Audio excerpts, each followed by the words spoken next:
काशीपुर गांव जो गंगा के किनारे बसा था, यहां की हवा में नदी की नमी और गरीबी की कड़वाहट घुली थी। गांव की तंग गलियों में मिट्टी के घर थे जिनकी दीवारें दरक रही थी, जैसे वे भी इस जिंदगी से थक चुकी हों। इसी गांव में विमल का जन्म हुआ। उसकी मां सरिता उसे जन्म के 4 साल बाद एक ठंडी सर्दी की रात में बुखार से हार गई। पिता रामदास एक मजदूर थे जो सुबह से शाम तक खेतों में पसीना बहाते, पर घर में कभी चूल्हा ठंडा नहीं होता था। विमल का बचपन भूख और ठंड में बीता।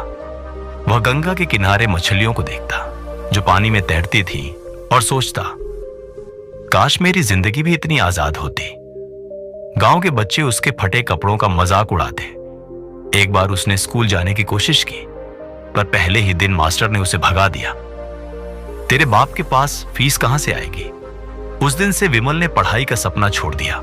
वह दिन से विमल अपने पिता के साथ खेतों में छोटे मोटे काम करता और रात में गंगा के किनारे बैठकर सितारों को देखता। उसे लगता था कि उसकी जिंदगी पहले से लिखी हुई है, एक काला पन्ना जिस पर कोई रोशनी नहीं। एक शाम वह गंगा के किनारे बैठा था जब एक बूढ़ा मछुआरा हरिया पास आया। हरिया की कमर झुकी थी पर उसकी आंखों में जिंदगी की चमक थी।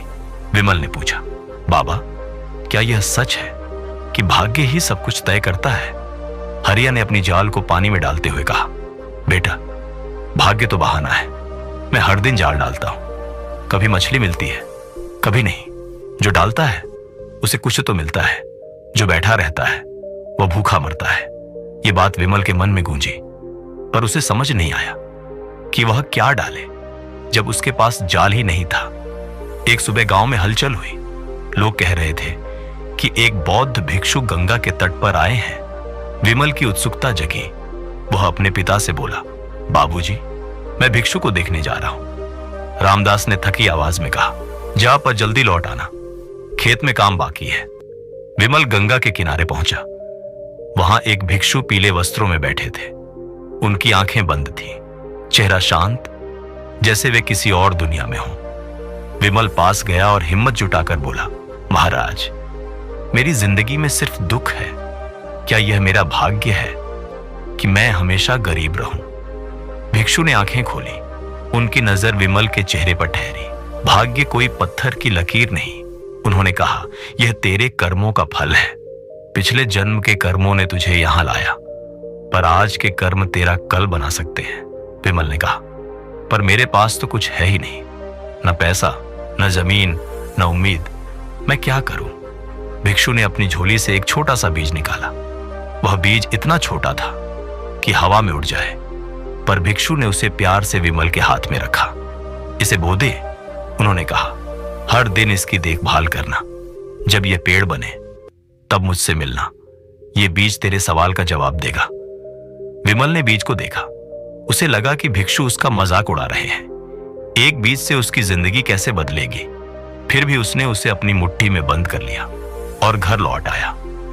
उसने अपने झोपड़े के बाहर मिट्टी खोदी और बीज को बो दिया। अगली सुबह वह गंगा से एक मटके में पानी लाया और बीज को सींचा। उसने सोचा, शायद यह मेरा समय बर्बाद करने का तरीका है, पर कोशिश तो कर ही सकता हूं। दिन बीतते गए। विमल हर सुबह बीज को पानी देता, पर कुछ नहीं होता। वह निराश होने लगा। एक रात बारिश आई और मिट्टी बह गई। विमल सुबह उठा तो बीज गायब था। उसका दिल टूट गया। वह अपने पिता से बोला, बाबूजी, मैंने कोशिश की पर कुछ नहीं हुआ। शायद मेरा भाग्य ही ऐसा है। रामदास ने गहरी सांस ली और कहा, बेटा, हार मत मान, मिट्टी फिर से बिछा, बीज ढूंढ। विमल को पिता की बात अजीब लगी, पर उसने फिर से मिट्टी जमा की। उसे पास के खेत से एक और बीज मिला और उसने उसे बो दिया। इस बार वह सावधान रहा। उसने पौधे के चारों ओर पत्थरों की छोटी दीवार बनाई ताकि बारिश मिट्टी न बहा ले। हर दिन वह सुबह उठता, पानी देता और धूप की दिशा देखकर गमले को इधर उधर करता। गांव वाले उसका मजाक उड़ाते। एक पड़ोसी मंगल हंसते हुए बोला, अरे पागल, एक बीज से क्या राजा बन जाएगा? विमल चुप रहता, पर मन ही मन सोचता, मुझे राजा नहीं बनना, बस ये देखना है कि भिक्षु की बात सच है या नहीं। 10वें दिन मिट्टी में हल्की सी दरार पड़ी। विमल ने झुककर देखा। एक नन्हा सा अंकुर निकल रहा था। उसकी आंखें भर आईं। उसने पिता को बुलाया। बाबूजी, देखो, यह जीवित है। रामदास ने मुस्कुराते हुए कहा, बेटा, यह तो बस शुरुआत है। उस दिन विमल को पहली बार लगा कि शायद उसकी जिंदगी में कुछ बदल सकता है। अंकुर धीरे धीरे पौधा बना, पर यह आसान नहीं था। कभी तेज धूप पत्तियों को झुलसा देती, कभी कीड़े उसे काटने लगते। विमल हर चुनौती से लड़ता। वह रात को पौधे के पास बैठता, उसे हवा से बचाने के लिए पुआल की छत बनाता। उसने गंगा के किनारे से गोबर लाकर खाद बनाई। महीनों की मेहनत के बाद पौधा एक छोटा पेड़ बन गया। उस पर पहले फूल आए, छोटे, पीले, सुगंधित फूल। फिर एक दिन सुबह विमल ने देखा कि एक फूल की जगह एक छोटा सा फल लटक रहा था। वह फल पककर लाल हो गया। विमल ने उसे तोड़ा और अपने पिता को दिया। रामदास ने फल खाया और बोले, बेटा, यह तो अमृत जैसा है। विमल ने खुद चखा। वह मीठा, रसीला और अनोखा था। उसने कुछ फल गांव में बांटे। लोग हैरान थे। मंगल, जो उसका मजाक उड़ाता था, बोला, यह कहां से लाया? ऐसा फल तो बाजार में भी नहीं मिलता। विमल ने मुस्कुराते हुए कहा, यह मेरे पेड़ का है। उस दिन से लोग उसके पास फल खरीदने आने लगे। विमल ने फल बेचने का छोटा सा काम शुरू किया। पहले दिन उसे 2 फल बेचने में 4 घंटे लगे। वह गंगा के किनारे बैठा और सोचने लगा, क्या यह काफी है? तभी उसे भिक्षु की बात याद आई। आज का कर्म ही तुम्हारा भाग्य है। उसने हार नहीं मानी। हर दिन वह गांव की गलियों में जाता, लोगों से मिलता और अपने फल बेचता। धीरे धीरे उसका नाम फैलने लगा। उसने गंगा के किनारे एक छोटी सी दुकान बनाई, जिस पर लिखा था, विमल का फल भंडार। 1 साल बाद विमल फिर भिक्षु से मिला। उसने अपने फल की टोकरी उनके सामने रखी और बोला, महाराज, यह पेड़ मेरे भाग्य में नहीं था, फिर यह कैसे हुआ? भिक्षु ने फल उठाया, उसे सूंघा और कहा, यह पेड़ तेरे पिछले कर्मों का फल नहीं, तेरे आज के कर्मों का पुरस्कार है। तूने बीज बोया, उसकी देखभाल की, धैर्य रखा, इसलिए तुझे यह फल मिला। जिंदगी भी ऐसी ही है। पिछले जन्म के कर्म तेरे सामने गरीबी लाए, पर आज के कर्म उसे समृद्धि में बदल सकते हैं। यह बात विमल के दिल में उतर गई। उसने सोचा, अगर एक बीज मेरी मेहनत से पेड़ बन सकता है, तो मेरी जिंदगी क्यों नहीं बदल सकती? उसने अपने व्यापार को बढ़ाने का फैसला किया। वह गांव-गांव गया, नई फसलें उगाने की तरकीबें सीखी। उसने फलों के साथ साथ सब्जियां और अनाज बेचना शुरू किया। रास्ते में मुश्किलें आईं। एक बार बाढ़ में उसका सारा माल बह गया। एक बार चोरों ने उसकी दुकान लूट ली, पर हर बार वह उठा। उसे अब यकीन था कि उसका भाग्य उसके हाथ में है। विमल ने अपने पिता को भी अपने साथ जोड़ा। रामदास खेतों में काम छोड़कर दुकान पर बैठने लगे। बाप बेटे की जोड़ी गांव में मशहूर हो गई। एक दिन रामदास ने कहा, बेटा, तेरी मां को देखना होता कि तूने क्या कमाल किया। विमल की आंखें नम हो गई। उसने कहा, बाबूजी, ये सब आपके विश्वास और उस बीज की वजह से हुआ। कई सालों बाद विमल काशीपुर का सबसे सफल व्यापारी बन गया। उसकी दुकान अब एक बड़ा बाजार थी, जहां दूर दूर से लोग आते। उसने अपने पैसे से गांव में एक स्कूल बनवाया, जहां गरीब बच्चे मुफ्त पढ़ सके। उसने एक बगीचा लगाया, जिसमें उस पहले पेड़ के बीज बोए। गांव वाले अब उसे विमल भैया कहते थे। जो मंगल उसका मजाक उड़ाता था, वह अब उसका सबसे बड़ा ग्राहक था। एक दिन विमल फिर भिक्षु से मिला। उसने स्कूल और बगीचे की बात बताई। भिक्षु ने पूछा, अब तुझे भाग्य पर कितना भरोसा है?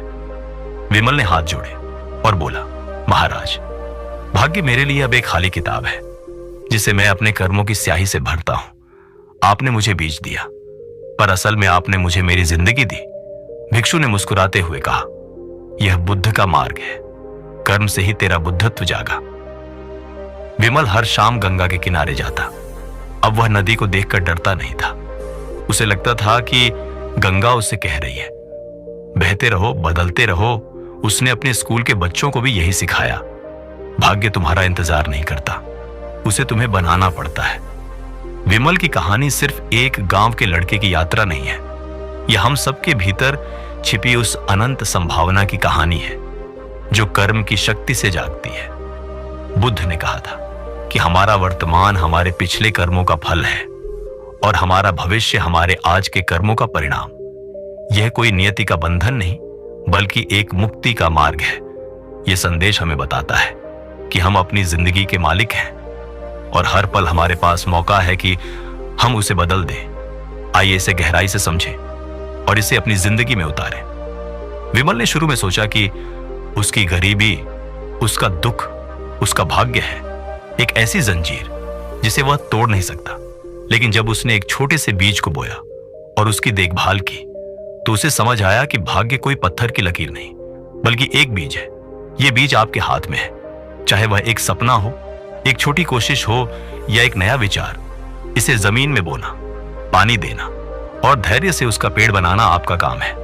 आपकी जिंदगी में जो कुछ भी है, मुश्किलें, कमियां या नाकामियां, वे आपके पिछले कर्मों की छाया हो सकती हैं, लेकिन वे आपका अंत नहीं है। आपका आज का कर्म उस छाया को रोशनी में बदल सकता है। तो अपने बीज को पहचाने, उसे बोए और उसे फलने दें। विमल ने जब बीज बोया तो वह रातों रात पेड़ नहीं बना। उसे पानी देना पड़ा, बारिश से बचाना पड़ा, कीड़ों से लड़ना पड़ा। हर छोटी मेहनत, हर धैर्य का पल उस पेड़ का हिस्सा बना। आपकी जिंदगी भी ऐसी ही है। बड़े सपने एक दिन में सच नहीं होते, लेकिन हर छोटा कदम आपको उनके करीब ले जाता है। कभी कभी आपको लगेगा कि कुछ नहीं बदल रहा, जैसे विमल को पहले हफ्ते में लगा था। लेकिन याद रखें, मिट्टी के नीचे अंकुर तैयार हो रहा होता है। आपकी हर कोशिश, हर सुबह की मेहनत, हर मुश्किल से सीखा सबक, ये सब आपके भविष्य का आधार बन रहे हैं। हार मत माने, क्योंकि हर कदम आपके भाग्य को नया आकार दे रहा है। विमल की जिंदगी आसान नहीं थी।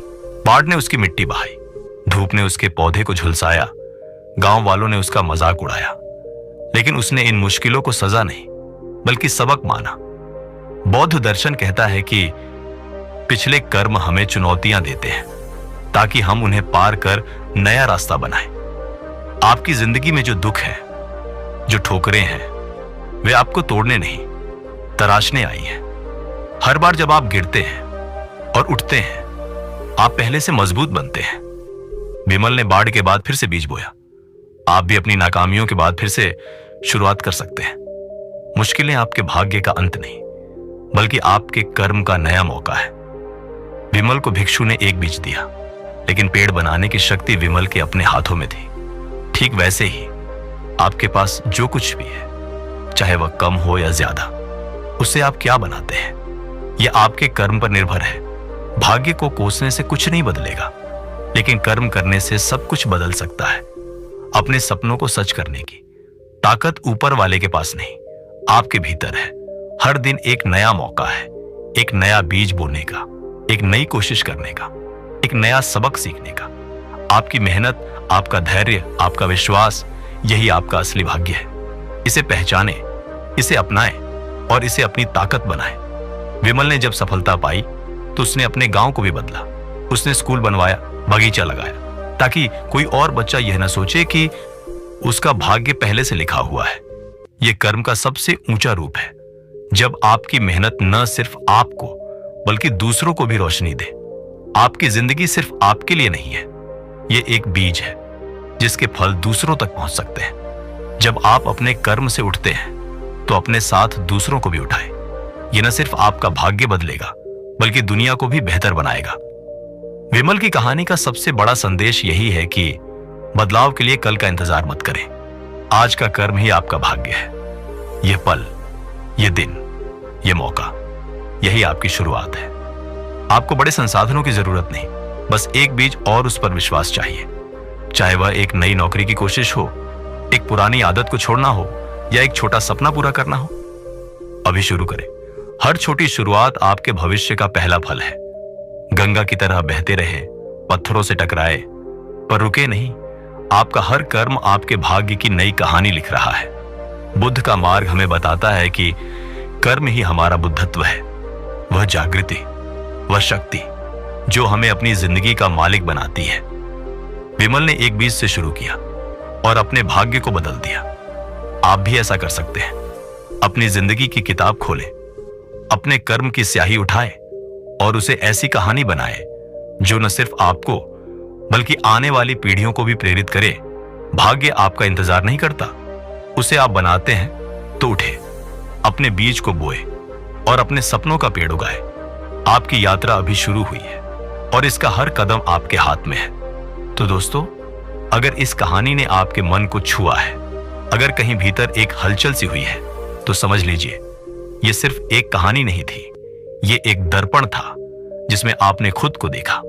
और अगर आप चाहते हैं कि जीवन के इस सफर में हर मोड़ पर आपको ऐसी ही कहानियां मिलती रहे, जो न सिर्फ सुनने में सुंदर हो, बल्कि आपके विचारों को छू सके, आपकी सोच को जगा सके और आपको एक बेहतर इंसान बना सके, तो इस चैनल को सब्सक्राइब करना सिर्फ एक क्लिक नहीं होगा, बल्कि ये होगा अपने भीतर की रोशनी को चुनना। यहां हम कहानियां नहीं सुनाते, हम जीवन का दर्शन बांटते हैं। हर वीडियो में एक दीप जलता है और आप उसमें खुद को थोड़ा और साफ देख पाते हैं। तो आइए इस यात्रा में साथ चलें, सब्सक्राइब करें और उस छोटी सी घंटी को दबाना न भूलें, क्योंकि अगली कहानी शायद आपके जीवन का अगला मोड़ हो। शब्द बदलते हैं, लेकिन भावनाएं स्थायी रहती हैं और हम उन भावनाओं को शब्दों का रूप देने के लिए यहां हैं, हर हफ्ते, हर बार।